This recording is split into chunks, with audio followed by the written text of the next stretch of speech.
last had thanks to the Institute of Employment Rights and the Campaign for Trade Union Freedom for the invitation to speak at this meeting on workers' rights after the election. And of course, the launch by Manifesto Press and Strikeman of the Miners' Next Step, reprinted with new introductions from Lesbians and Gays Support the Miners, the All Green Truth and Justice Campaign, and historian Rob Turnbull.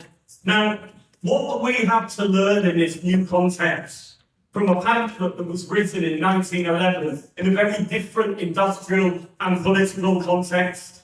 Well, the Miners' Next Step is all about the need to build and strengthen our unions through root and branch democracy and the involvement of members at all levels. It sets its face against the policy of conciliation, and it makes the case that whoever is in Westminster, our power, our strength lies with our members. It argues that political action must go side by side, hand in hand, with industrial action. And it says that the power to vote whether or not there shall be strike action and upon industrial policy to be pursued by their union will affect far more important issues to the workers' life than the political vote can ever touch. Democracy in this country has never extended fully into the workplace, and the trade union laws, the anti-union laws that tie the hands of our unions and restrict our ability to take action to defend and extend our interests just make that worse. Now, I think these are crucial lessons for us in the current context. The incoming Labour government provides the opportunity for progressive advance, but it is our union strength that gives us the means to seize that opportunity and to make that advance real.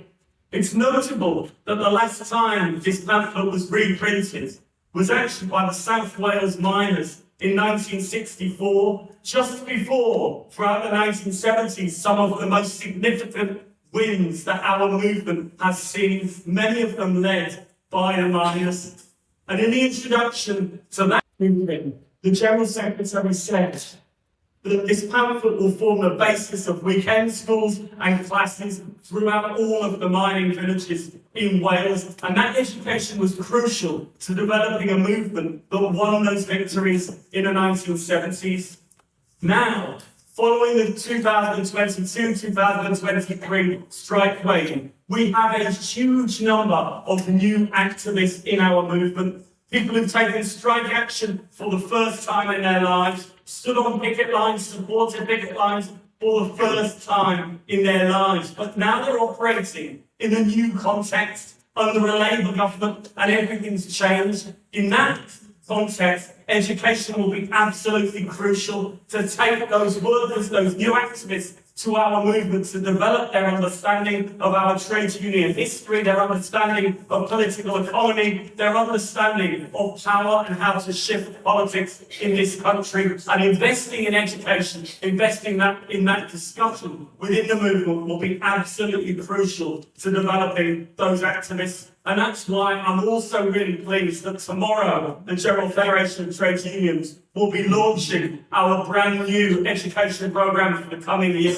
It's the broadest, most diverse education programme we've ever put on, and focuses on educating and empowering this new generation of activists to strengthen our trade union movement and to build, as it says in the founding aims of the GFCU from 125 years ago, to build the power of workers to determine the conditions under which they live and work. Let's build and strengthen our movement together.